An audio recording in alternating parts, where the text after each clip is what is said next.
A warm welcome back to the channel from news surrounding KLM, American Airlines looking to temporarily suspend flights, and some positive news on Boom Supersonic, all that to be covered in today's industry recap. Why not begin with KLM, who have announced that they will axe 250 jobs to increase profitability while also looking to cut costs. The jobs being axed are described as non-operational ones, although the move is certainly being made with regret. It is necessary to stabilize the business. KLM says it's approaching the cutting of jobs, which would ideally not be done, still with the utmost of care, and is working in close consultation with the Works Council. The airline continues to reiterate that the business must lower costs, and while this is painful, it is an absolutely necessary measure. Recent mixed financial performance has highlighted the need internally for KLM to make changes for the business's greater good moving forward and to ensure that KLM can be here for the long term rather than short one. KLM's restructuring was actually announced in early October 2024. The carrier said that a painful €450 million process would begin to make the airline once again a leader in the European sector and from a global position too.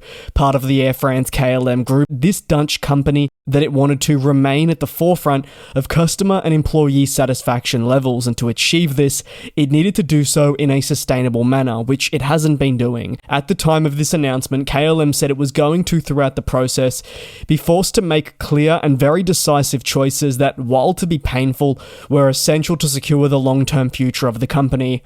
Like many other global carriers, the company stated that high costs, staff shortages, and even shortages in equipment acquisition has created many problems from an operational standpoint.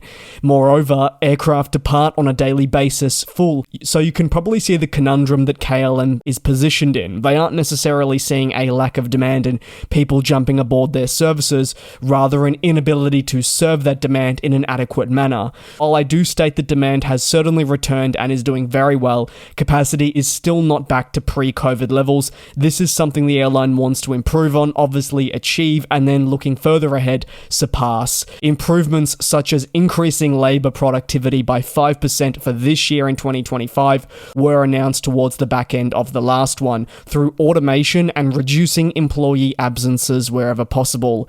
Many airlines are going through a similar process, however, how each one approaches the cutting of employees, management of routes, fleet, and other things will certainly vary quite considerably. That is why it's a fascinating watch. KLM has already reconsidered and postponed other investments. This includes the construction of new headquarters and also general buildings to house its operations. There's also a focus on working with pilots to try and limit the shortages that are taking place in this role, finding ways to see the impact be less moving forward. In the long term, KLM wants to really simplify its organization, and while this will present challenges, they believe they're committed to achieving their end goal of being sustainable for the long term. Certainly an uphill battle, but they are making lots of positive steps in the right direction, however hard these may be. Over to the next story, and that is positive news. Boom Supersonic, you may have seen, has achieved a significant milestone in developing its own business, reaching supersonic flight for the very first time.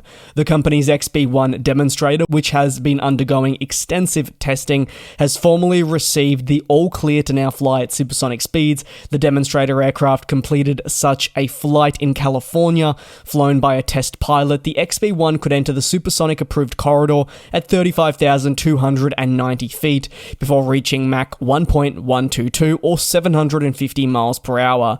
These speeds allowed the aircraft to break the sound barrier for the first time, certainly marking a historic moment for the program's long-term goal of building a full-scale supersonic airliner. Ultimately, the XB-1's achievement of this feat moves away from what we traditionally see in terms of supersonic achievements, which would involve militaries and/or governments developing such an aircraft. In this case, it's the first time an independently developed jet has broken the sound barrier, as stated by Boom Supersonic. Blake Scholl, the plane maker's founder and CEO, said the ability to operate a supersonic flight demonstrates that the technology for eventual adoption into a true-scale passenger commercial airliner has certainly arrived. Moreover, he went on to highlight that it really shows how such a small team of talented engineers can accomplish anything that they put their mind to, and all the while not taking billions of dollars like seen with the government to complete.